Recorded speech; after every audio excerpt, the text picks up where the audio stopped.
You always hear about Azir being able to build many different items, and checking out what items the pros and one-tricks build on them in ranked is an enlightening experience. But what's the logic behind it?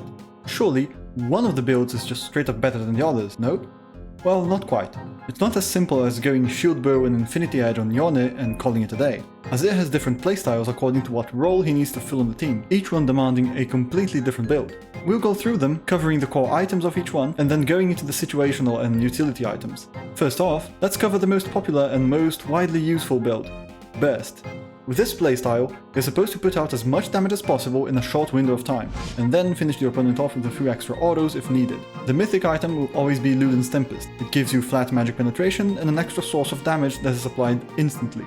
There's also the mana thing that makes Rocket Belt and Night Harvester not viable options in comparison. Your second item, unless in dire need of survivability, is Shadow Flame. It gives you a lot of AP, some health, which is always welcome, and most importantly, 10 to 20 more flat magic penetration. Realistically around 14 to 17 against most targets. This means even more power against squishy champions, and the AP does help you with wave clear. After that, your third item will most likely be a situational, which we'll get into later.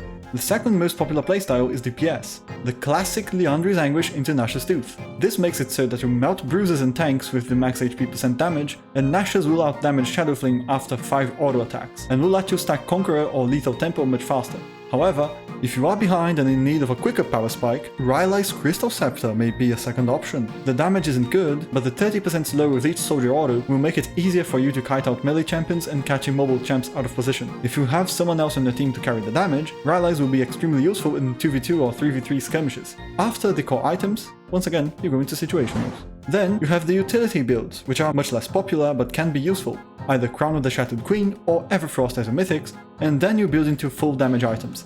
These can be really helpful when behind, particularly against melee-oriented teams. They both offer a safety net that will be useful in keeping you alive, while making it very annoying for the enemy team to deal with you in a teamfight. Think about it, Azir is already a teamfighting menace. You put a crown shield or an AoE root on him, and he's even more of a nightmare. The problem with these mythics is that you have to invest into heavy damage after them, otherwise you have very little damage output, which you need for your soldiers to be useful as zoning tools, which leaves very little room for extra utility items. But before that, let's discuss the second possible DPS build, which happens to be a favorite of mine, Bruiser. That's right, you build Riftmaker as your mythic, having a similar playstyle to the classic build, except you trade a bit of damage for high survivability. It's the same principle as Tank Rise when that was still strong. You get lots of HP while still having good DPS due to the way your base damage scales with levels, and with how Riftmaker amplifies all of it by 9% while giving you really decent AP. After that, you're going to one of 3 possible core items.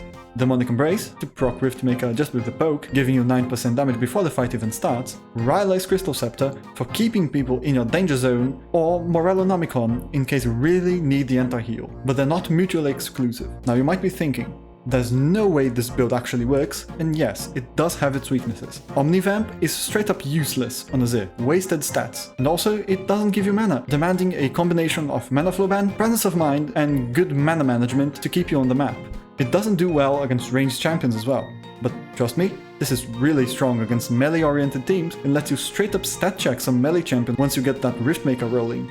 Finally, we get to the situationals, and we'll start with the most obvious, Oblivion Orb.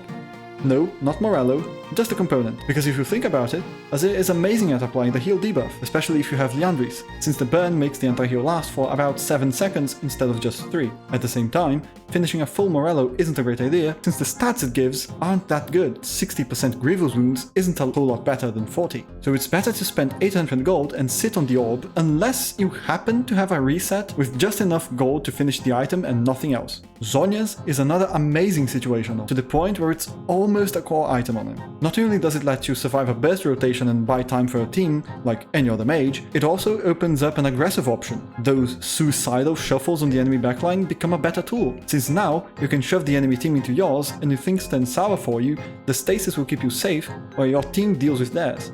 Sure, if your team loses the fight, you'll die regardless, but if they're winning, you can clean it up once out of stasis instead of sacrificing yourself. Then comes the damage situationals. Death Cap or Void Staff? That's a question as old as the items themselves, and can be answered through number crunching. However, since Death Cap scales with your total AP, the more items you have, the stronger it gets. while void damage depends on how much magic resist the enemy builds, which means you probably won't be doing these calculations in a real game unless you have a spreadsheet ready, which I don't. So as a rule of thumb, if your main targets have more than 80 total magic resist, Void Staff will outdamage Death Cap, on top of being much cheaper. Death Cap will be a capstone item for that ridiculous late game scaling that Azir is known for, but sometimes something like Al-Nashor's will be more value for money against tankier teams, though keep in mind, none of these are mutually exclusive. Banshee's Veil is not built as often as it should. The magic resistant spell shield make it the perfect counter to really annoying matchups like Veigar or Syndra, on top of keeping you safe from a stray Leona ult or Blitzhook during teamfight, and the AP and ability haste it grants aren't half bad. Then last, but certainly not least, there's Cosmic Drive. Even though it's designed as more of an AP Bruiser item for the likes of Sylas or Gwen, 30 ability haste on Azir is nothing to scoff at. You can leverage that to get your 3 soldier attack speed boost earlier in the fight, and it will significantly cut down your E cooldown, which means you may be able to use it twice in a single fight. The AP value is really high for the cost as well, and it even gives you some extra movement speed for kiting as a cherry on top. Hopefully by now you have a pretty good idea of what kind of item fits which situation, but there's still the rune pages for you to worry about. Each different playstyle synergizes with certain keystones and runes.